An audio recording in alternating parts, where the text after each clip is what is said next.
ਅੱਜ ਤੋਂ 100 ਸਾਲ ਪਹਿਲਾਂ 21 ਫਰਵਰੀ 1921 ਨੂੰ ਇੱਕ ਸੱਚ ਸਿੱਖਾਂ ਦੇ ਨਾਲ ਵਾਪਰਿਆ ਸੀ, ਜਿਸ ਨੂੰ ਸਾਕਾ ਨਨਕਾਣਾ ਸਾਹਿਬ ਦੇ ਨਾਂ ਨਾਲ ਯਾਦ ਕੀਤਾ ਜਾਂਦਾ ਹੈ।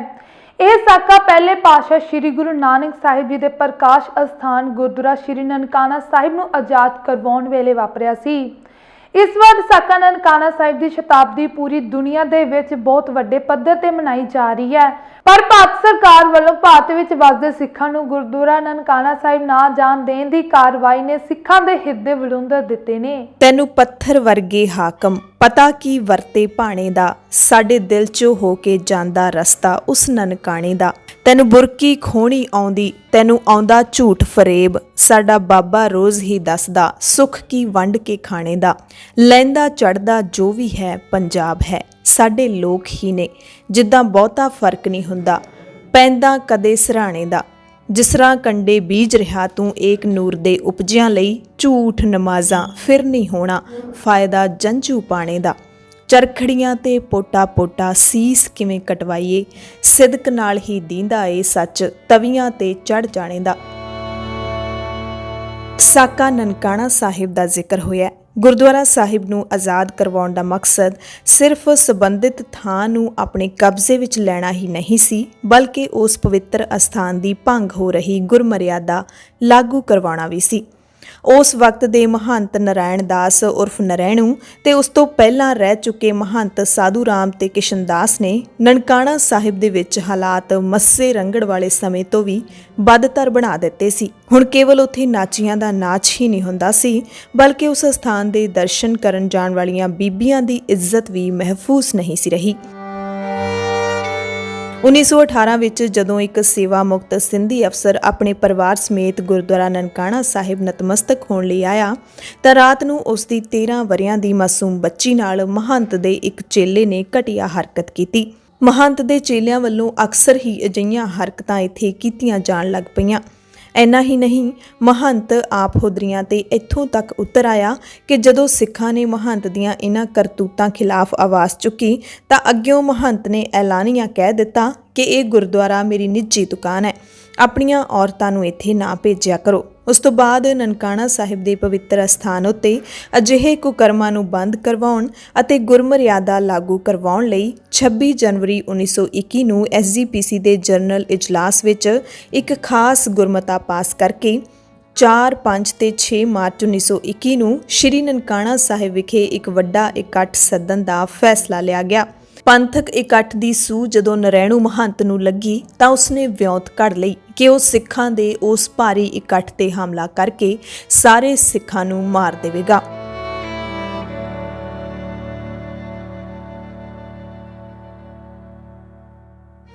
ਇਸ ਕਤਲੇਆਮ ਲਈ ਉਸਨੇ ਗੁਰਦੁਆਰੇ ਦੀ ਹਦੂਦ ਵਿੱਚ ਵੱਡੀ ਮਾਤਰਾ ਵਿੱਚ ਗੋਲੀ, ਸਿੱਕਾ, ਟਕੂਏ, ਪਿਸਤੌਲਾਂ, ਬੰਦੂਕ, ਮਿੱਟੀ ਦੇ ਤੇਲ ਦੇ ਪੀਪੇ ਤੇ ਲੱਕੜਾਂ ਦਾ ਜ਼ਖੀਰਾ ਇਕੱਠਾ ਕਰ ਲਿਆ। ਮਹੰਤ ਨਰੈਣੂ ਦੇ ਇਸ ਕਾਰੇ ਦੀ ਸੂਹ ਜਦੋਂ ਗੁਰਸਿੱਖਾਂ ਕੋਲ ਪਹੁੰਚੀ ਤਾਂ ਉਹਨਾਂ ਨੇ 17 ਫਰਵਰੀ 1921 ਨੂੰ ਇੱਕ ਵਿਸ਼ੇਸ਼ ਮੀਟਿੰਗ ਸੱਦ ਕੇ ਇਹ ਮਤਾ ਪਾਸ ਕੀਤਾ ਕਿ 19 ਫਰਵਰੀ ਨੂੰ ਭਾਈ ਲਛਮਣ ਸਿੰਘ ਤੇ ਭਾਈ ਕਰਤਾਰ ਸਿੰਘ ਝੱਬਰ ਗੁਰਦੁਆਰਾ ਨਨਕਾਣਾ ਸਾਹਿਬ ਦੀ ਆਜ਼ਾਦੀ ਲਈ ਚਾਲੇ ਪਾ ਦੇਣਗੇ। ਮਿੱਥੇ ਸਮੇਂ ਤੇ ਅਰਦਾਸਾ ਸੋਧ ਕੇ ਗੁਰੂ ਦੇ ਸਿੰਘਾਂ ਨੇ ਗੁਰਧਾਮ ਆਜ਼ਾਦ ਕਰਵਾਉਣ ਅਤੇ ਗੁਰੂ ਅਸਥਾਨ ਦੀ ਬੇਅਦਬੀ ਰੋਕਣ ਲਈ ਸ਼੍ਰੀ ਨਨਕਾਣਾ ਸਾਹਿਬ ਵੱਲ ਨੂੰ ਚਾਲੇ ਪਾ ਦਿੱਤੇ। 20 ਫਰਵਰੀ ਨੂੰ ਸਵੇਰੇ 6 ਵਜੇ ਭਾਈ ਲਛਮਣ ਸਿੰਘ ਦਾ ਜਥਾ ਸ਼ਬਦ ਪੜ੍ਹਦਾ ਹੋਇਆ ਗੁਰਦੁਆਰਾ ਨਨਕਾਣਾ ਸਾਹਿਬ ਦੇ ਅੰਦਰ ਦਾਖਲ ਹੋਇਆ। ਭਾਈ ਲਛਮਣ ਸਿੰਘ ਜੀ ਸ਼੍ਰੀ ਗੁਰੂ ਗ੍ਰੰਥ ਸਾਹਿਬ ਜੀ ਦੀ ਤਾਬਿਆ ਸਜ ਗਏ। ਆਸਾ ਕੀ ਵਾਰ ਦਾ ਕੀਰਤਨ ਆਰੰਭ ਹੋ ਗਿਆ। ਕੁਝ ਸਮੇਂ ਬਾਅਦ ਮਹੰਤ ਆਪਣੇ ਗੁੰਡਿਆਂ ਦੇ ਨਾਲ ਸ਼ਰਾਬੀ ਹਾਲਤ ਵਿੱਚ ਆਇਆ। ਉਸਨੇ ਸਿੰਘਾਂ ਦਾ ਘਾਣ ਕਰਨ ਲਈ ਪਹਿਲਾਂ ਹੀ ਪੂਰੀ ਤਿਆਰੀ ਤਾਂ ਕੀਤੀ ਹੋਈ ਸੀ ਤੇ ਆਉਣ ਸਾਰ ਉਸਨੇ ਬਾਹਰਲੇ ਗੇਟ ਬੰਦ ਕਰਵਾ ਦਿੱਤੇ। ਸ਼ਾਂਤਮਈ ਸਿੰਘਾਂ ਉੱਤੇ ਮੀਂਹ ਵਾਂਗੂ ਗੋਲੀਆਂ ਦੀ ਬਾਛੜ ਕਰ ਦਿੱਤੀ।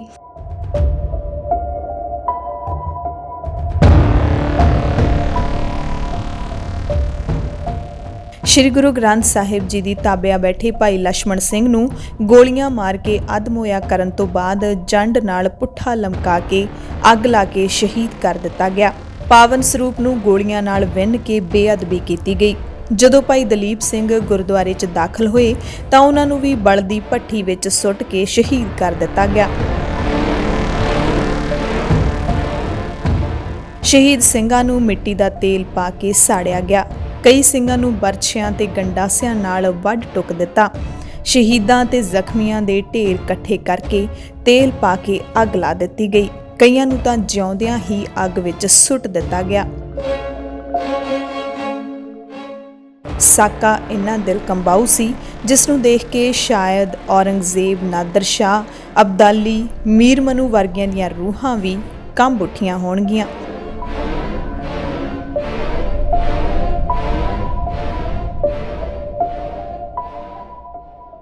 ਦੋ ਸਾਲ ਦਾ ਇੱਕ ਸਿੱਖ ਬੱਚਾ ਜਿਸ ਨੂੰ ਇੱਕ ਅਲਮਾਰੀ 'ਚ ਬੰਦ ਕੀਤਾ ਗਿਆ ਸੀ, ਉਸ ਨੂੰ ਵੀ ਬਾਹਰ ਕੱਢ ਕੇ ਬਲਦੀ ਅੱਗ ਵਿੱਚ ਸੁੱਟ ਕੇ ਸ਼ਹੀਦ ਕਰ ਦਿੱਤਾ ਗਿਆ। 23 ਫਰਵਰੀ ਨੂੰ ਸ਼ਹੀਦ ਸਿੰਘਾਂ ਦਾ ਅੰਤਿਮ ਸੰਸਕਾਰ ਕੀਤਾ ਗਿਆ ਤਾਂ ਅੰਗਰੇਜ਼ ਹਕੂਮਤ ਨੇ ਸਿੱਖਾਂ ਦੇ ਰੋਹ ਮੂਰੇ ਝੁਕਦਿਆਂ ਗੁਰਦੁਆਰੇ ਦੀਆਂ ਚਾਬੀਆਂ ਸਿੱਖ ਕੌਮ ਨੂੰ ਸੌਂਪ ਦਿੱਤੀਆਂ। ਇਸ ਤਰ੍ਹਾਂ ਗੁਰਧਾਮਾਂ ਨੂੰ ਆਜ਼ਾਦ ਕਰਵਾ ਕੇ ਗੁਰਦੁਆਰਾ ਨਨਕਾਣਾ ਸਾਹਿਬ ਵਿਖੇ ਗੁਰਮਰਿਆਦਾ ਬਹਾਲ ਕੀਤੀ ਗਈ। ਗੁਰੂ ਨਾਨਕ ਸਾਹਿਬ ਪਾਤਸ਼ਾਹ ਦੇ ਜਨਮ ਅਸਥਾਨ ਗੁਰਦੁਆਰਾ ਨਨਕਾਣਾ ਸਾਹਿਬ ਵਿਖੇ ਵਾਪਰੇ ਸਾਕੇ ਤੋਂ ਬਾਅਦ ਗੁਰਦੁਆਰਾ ਸੁਧਾਰ ਲਹਿਰ ਹੋਰ ਤੇਜ਼ ਹੁੰਦੀ ਗਈ। ਗੁਰਦੁਆਰਿਆਂ ਦਾ ਪ੍ਰਬੰਧ ਮਹੰਤਾਂ ਦੇ ਕਬਜ਼ੇ 'ਚੋਂ ਕੱਢ ਕੇ ਸ਼੍ਰੋਮਣੀ ਕਮੇਟੀ ਦੇ ਹੱਥ ਆਇਆ। ਦੋਸ਼ੀਆਂ ਤੇ ਮੁਕੱਦਮੇ ਚਲਾ ਕੇ ਸਜ਼ਾਵਾਂ ਵੀ ਦਿੱਤੀਆਂ ਗਈਆਂ। 12 ਅਕਤੂਬਰ 1921 ਨੂੰ ਸਾਕਾ ਨਨਕਾਣਾ ਸਾਹਿਬ ਦੇ ਦੋਸ਼ੀ ਨਰੈਣੂ ਮਹੰਤ ਤੇ ਉਸਦੇ 7 ਸਾਥੀਆਂ ਕਾਦਰ ਜਲਾਲਾਬਾਦੀ, ਆਤਮ ਰਾਮ ਖਾਨ ਕੀਤ, ਰਾਂਝਾ ਥਾਣਾ ਝੰਗ, ਹਰੀਨਾਥ ਕਨਫਟਾ ਜੋਗੀ, ਨੂਰ ਸ਼ਾਹ ਦੀਨ ਪਠਾਨ, ਸੁਰੈਣ ਸਿੰਘ ਲੁਲਿਆਣੀ, ਰਿਹਾਣਾ ਲੁਲਿਆਣੀ ਨੂੰ ਫਾਂਸੀ ਦੀ ਸਜ਼ਾ ਦਿੱਤੀ ਗਈ। 8 ਨੂੰ ਕਾਲੇ ਪਾਣੀ ਦੀ ਸਜ਼ਾ ਦਿੱਤੀ ਗਈ ਤੇ ਬਾਕੀਆਂ ਨੂੰ 7-7 ਸਾਲ ਦੀ ਸਜ਼ਾ ਸੁਣਾਈ ਗਈ। ਹਾਲਾਂਕਿ ਬਾਅਦ ਵਿੱਚ ਹਾਈ ਕੋਰਟ ਨੇ ਇਹ ਸਜ਼ਾਵਾਂ ਘੱਟ ਕਰ ਦਿੱਤੀਆਂ ਸੀ। ਮਹੰਤ ਦੀ ਸਜ਼ਾ ਫਾਂਸੀ ਤੋਂ ਘਟਾ ਕੇ ਕਾਲੇ ਪਾਣੀ ਦੀ ਕਰ ਦਿੱਤੀ ਗਈ ਸੀ। ਬਾਕੀ 7 ਵਿੱਚੋਂ ਵੀ 3 ਦੀ ਫਾਂਸੀ ਦੀ ਸਜ਼ਾ ਤੇ 8 ਦੀ ਕਾਲੇ ਪਾਣੀ ਦੀ ਸਜ਼ਾ ਵਿੱਚੋਂ 2 ਦੀ ਕਾਲੇ ਪਾਣੀ ਦੀ ਸਜ਼ਾ ਕਾਇਮ ਰਹੀ ਤੇ ਬਾਕੀ ਦੇ ਸਾਰੇ ਬਰੀ ਕਰ ਦਿੱਤੇ ਗਏ ਸੀ।